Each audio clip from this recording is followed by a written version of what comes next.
Welcome back to another episode of A Bit Of. We're playing Dead Space? No, wait, Dead Space is much better. I think Dead Space is better than this. You know what's funny is we're playing this within, I guess, 2 weeks of when the Dead Space remake is going to be released. Yeah, I can't wait. I know, me either. I saw the last time I launched Steam, it was like, pre-order Dead Space. I was like, okay. And it was like $60. I was like, no thanks. Exactly. The thing I'm most excited for, I mean, the graphic, facelift that it's getting is huge in my book. Yeah. The thing I'm most excited about is this like dynamic events. I forget the name they gave it, where like if something hasn't happened in the game in a while, it just like spawns like an event or like a creature attack. Yeah. I think that's really awesome. What a great idea. Because like that game, first couple times you play through it, scary as shit. Then once you learn the patterns and like the scripted areas where things pop out at you, yeah, exactly. It's like totally manageable. It's like, all right, I'm just going through the motions. But if they have like every once in a while where shit just jumps out at you because it's been a while. It's like the director in Left 4 Dead. Yeah. Where it's just like, you know what? Things feel like they've been a little bit too easy lately. Yeah. Fuck this guy. Exactly. Let's just send some dudes out an event for you. Wow. Speaking of. Yep. Beer womp. I love doing this. There's an achievement for that, I think, too, or a trophy. Like if you grip somebody and then kill them with melee right after. Yeah. It works really well on Damn. It works really well on the dudes, the crawly dudes that go invisible. Yes, that's true. They try to like hit and run and hide, and it's really fucking annoying. I don't think you've even in our playthrough here on the channel, I don't think you've encountered them yet. Not yet, no.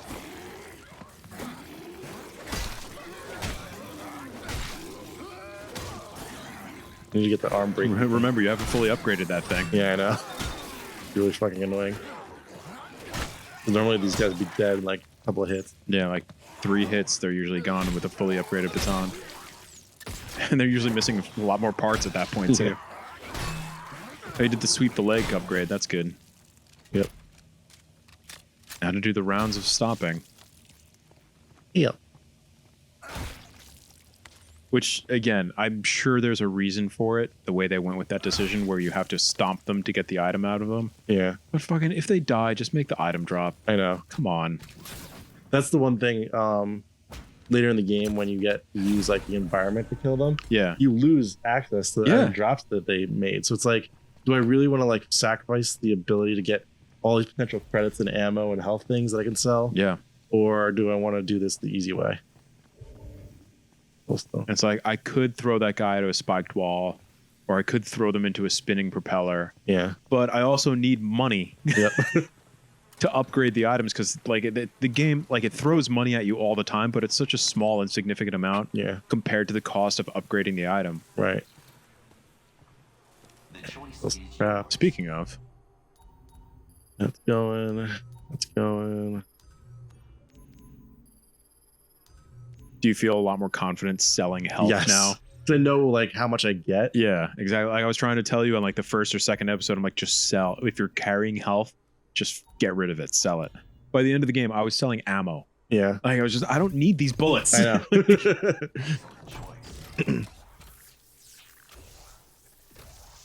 Yeah, early on in the game, you can sell enough stuff to like upgrade the baton pretty quickly. Right. But then later in the game, there's nothing you can fucking do because just everything's too expensive. Yeah. What was the cost of the last tier? The last tier 2,800 is 2,700. It's freaking ridiculous. And like, I don't even think this one's worth that much because sure, the aim snap thing is great, but you have to have the ammo to use it. So yeah, but it also doesn't really. I don't know. I feel like we're nitpicking, but we're really not. Yeah. Like, they're legitimate complaints. Right. And this game does a lot of things right, but it comes so close to doing other things right that it just doesn't. Yeah, exactly. And like, even with all the complaining, I still have fun playing it. Yeah. I'm so conflicted. Like, it's not a good game, but it's also really far away from being a bad game too. This has like side project written all over it. And for a side project, you know, I'd give it a lot of props. Oh, A+ for a side project, sure. But as a main game, I would be like, yeah. It's like so many really great ideas executed almost poorly. Like, yeah, it's like just on the right side of good, but not far enough. right.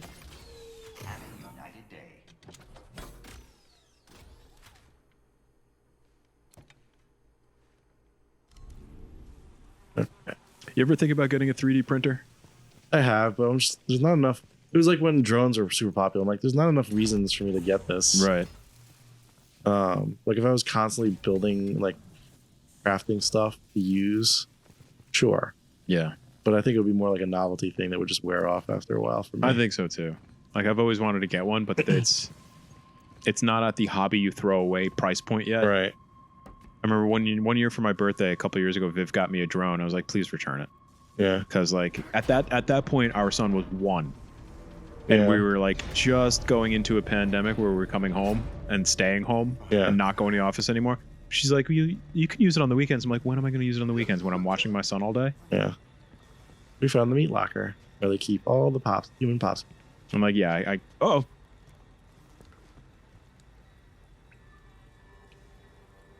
They get you up here, yeah? I like that guy's accent.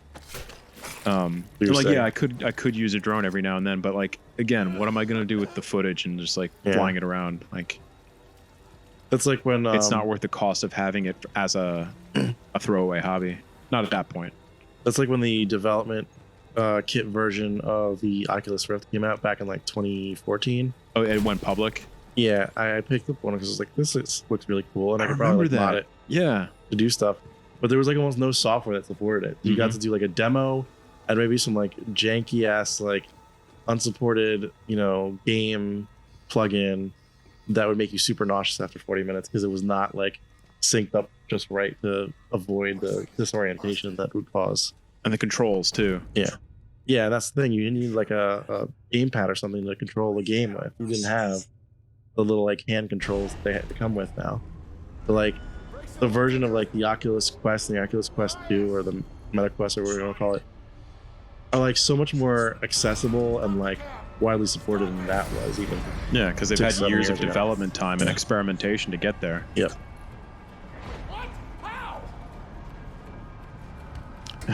Conveniently located pipe. Yeah.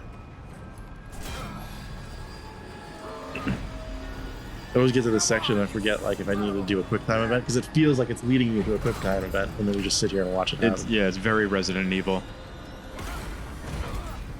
Are you psyched for the Resident Evil 4 remake? I think we've talked about this before.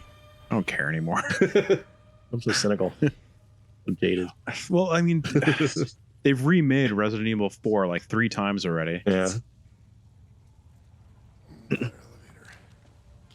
Yeah, this thing. What? What are you doing, Ives? There you go. That was weird. Yeah, that should have hit on the first one. Bucket.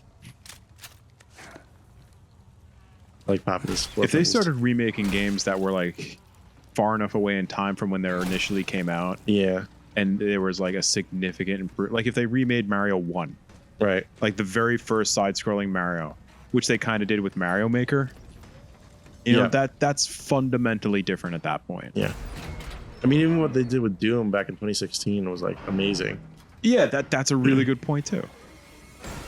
But enough time had to go by, and they had to like do it right too. Like, there's so many ways they could have screwed that up. I was actually watching a thing about games that like basically destroyed their studio and like any reputation their game franchise had. And one of the main ones that came up was Duke Nukem Forever because that game was like in development hell for like a decade and a half. Dude, I remember going to like one of the first PAXs that I'd gone to, like PAX East up in Boston. I think it was the very first PAX they had in Boston. And they had a Duke Nukem Forever booth. And they had like booth babes, and they had some actor dressed up as Duke Nukem, and you could like take pictures with him, and he had a throne set up and everything. Nice. And there was like another 8 years before the game came out. Yeah. I think it was that one with you. At the first PAX East? I vaguely remember what you're talking about. Maybe it was I think you and I went to 2 together, right? Okay, it might have been. Maybe it I've was been to 3 at least. maybe it was the Rage booth that I was thinking of because they had something similar for game Rage when it first came out. Rage, God, that game had like It had so much hype behind it, and then it just kind of fell flat. yeah, it really did. Like it was a good game, Yeah, but it was like it was it was like 2 weeks after it came out and nobody cared anymore. It wasn't a bad game. It just didn't have the same type of like hook and. Oh, hey, Bill. Crawling around on the floor again, Bill.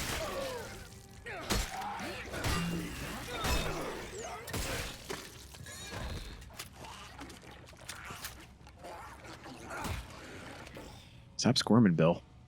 Seriously, Give me your candy, Bill. You're a bully, Ives. I am. Well, this bullshit. Yeah. That guy again.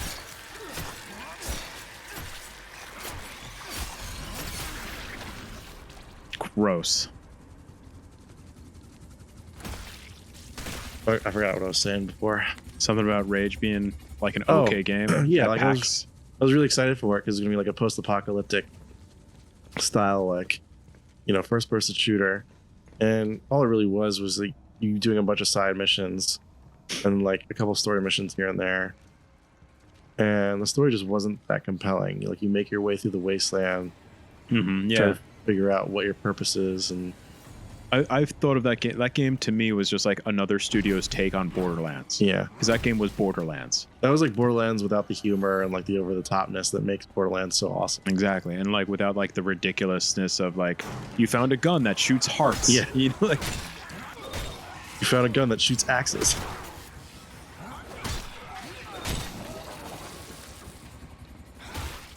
Definitely on one of my playthroughs got really close to one of those fans and got caught. oh, in I it. just straight up walked into one. I'm like, I wonder if Yeah. I knew the fan was going to damage me, but I was like, I wonder what it looks like. So I walked right into it, of course. For me, it was like fighting a dude, and I didn't realize my character was like slowly shimmying during the melee, closer and closer to it, For sure. and then just like one frame too close, and I was just chopped up.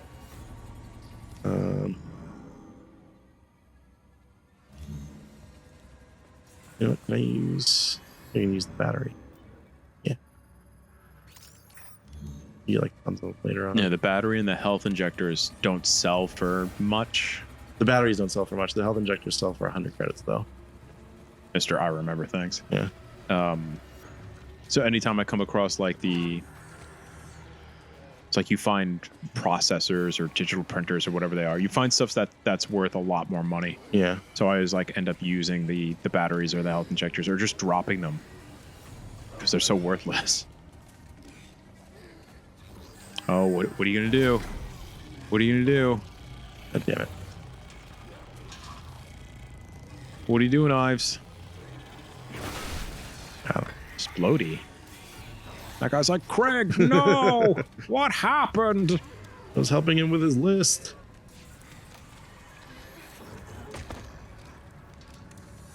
Yeah.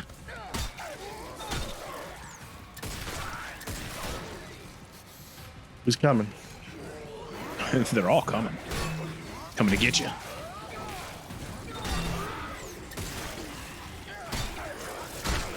Ooh, you got twofers. Yep. Oh, god damn it. Oh, it's the two-headed guy. Yeah.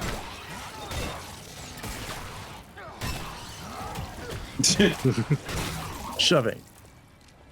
So satisfying, but so repetitive. Yeah.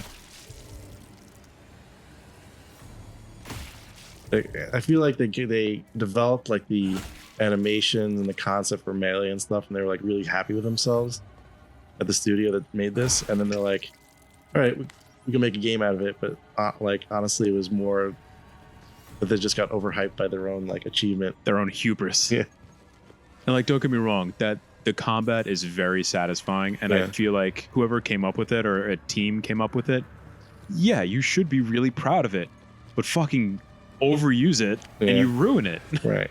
Really ruin it. And I think it was a couple of people came out and said, I think I don't want to say it was the completionist who came up with it first because I'm not sure, but like in his video about Callisto Protocol, he's like talking about how like the whole game is just punch out.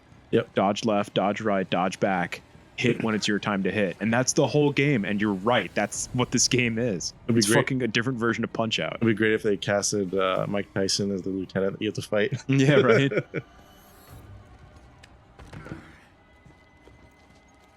Do you know why they have two versions of that game? There's Mike Tyson's Punch Out, and there's also Punch Out. Was there like a lawsuit over the name rights or something like that? Apparently Nintendo didn't want Tyson being associated with them anymore at some point. So like they redid their contract or like pulled the license for or using his name. Was this after like the rape allegations that were I guess held against them? I don't know the full story. You just sell some crap. Blueprints. Use one of these. Get that ecto cooler. Energy converter. Something that's worth actual money. Yeah.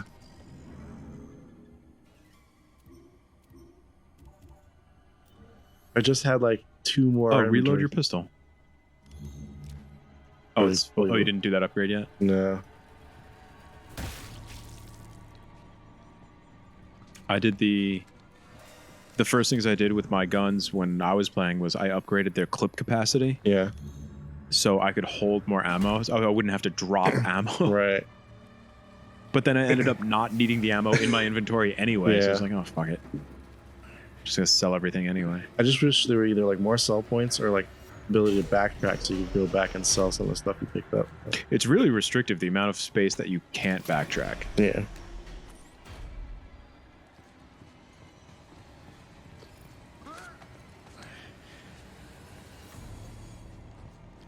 The game doesn't even have chapters yet. I hope they do. I hope that like comes out in either an update or DLC where you just like play a chapter over again. Yeah, true. You have to rely on like making a save file manually. This game really wanted me to get back and do like we gotta finish our Dead Space 3 playthrough at some point. Yeah, we do. We've been talking about that for a while. Everybody always hates on Dead Space 3, but I feel like those people didn't play it multiplayer. Yeah, and I think that's where it shines. Like, it really does. That game was built for multiplayer. It totally shows. I think to their credit, they realized by like the 3rd installment, they weren't going to be able to like keep the same tension, survival horror going that the first 2 had, and they just needed to like take it in a different direction to make it interesting to play. Yeah, and they did. So like I think they succeeded. I think the fact that it's more of an action like horror game than a survival horror game was inevitable by the 3rd installment. I agree completely. So I think that they took it in a good direction to at least make it like unique in its own way. And like look at other games that have done that too. Look at any like compare Resident Evil 1 and 2 to Resident Evil 4. Yeah. It could totally. Resident Evil 4 is an action game. Right. That is not a scary horror survival game. Yeah. Sorry, it is not. It is an action game. Even 3 is more of an action game. Like 3, you're just running around with machine guns, like blowing shit up. 3 at least like tried to mix the 2 genres up a little bit. Yeah. Like it knew it needed to change just enough, so they like introduced Tyrant and like, all right, we're gonna make you run around a little bit more. Yeah. But like 1 and 2, those are straight up horror survival games. Yep. And I feel like was it not Resident Evil? The Dead Space series followed that to a T. 1 was straight up survival horror. Yep. Nothing else. And 2 followed that same suit, even though it like streamlined how you move around, and that was when they gave Isaac a voice for the first time. Yeah. And introduced a lot more of the character development and fleshed out like the marker and the space that you lived in and all that other crap. And then 3 came out, it was like, no, it's like straight up adventure game or action adventure game. That's one of the things that's making me also really curious about this remake that they're making for Dead Space, is that they added in voice acting for his character in this one. Yeah, it's really interesting, right? So how are they going to like fit that into the existing story? Because he has no voice lines in the original.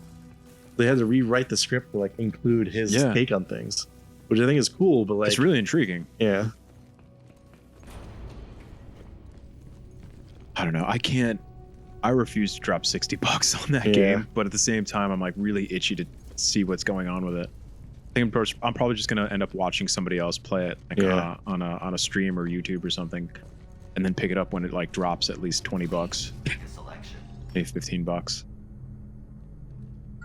trying to decide if I want to get it for PC or console system, because like the last few games I got were for console only because they were optimized better for that. But Yeah. I'd really rather to get them on PC. I'm really conflicted now after seeing Callisto Protocol on PS5 and how it performs. Yeah. Like Callisto Protocol looks just as good and plays just as well on PC. I have no problems with it on PC. Mm. But just for the sake of like the stuff they did with the controller, Yeah. it's a totally different experience. Yeah. I love getting games on PC because I like to mod them so much. Right. Like I love replaying Mass Effect 1 and 2 because like they have what do you call it? Improvements that make the game play easier, a lot more streamlined, but they also have texture packs. Yeah. But now that the Legendary Edition is out, they kind of make that obsolete. Right. That's what I have to go back and play, is the Legendary Edition of Mass Effect. That's on my to-do list. I want to start it, but that's like a huge time sink. That just playing back. I want to play them back to back so like I can get the full experience. Hey, Franz. I feel like Mass Effect 1 and 2 are the easiest games to go back to back because they kind of pick up right where the other left off to a certain degree. Right. But 3 is just like years later.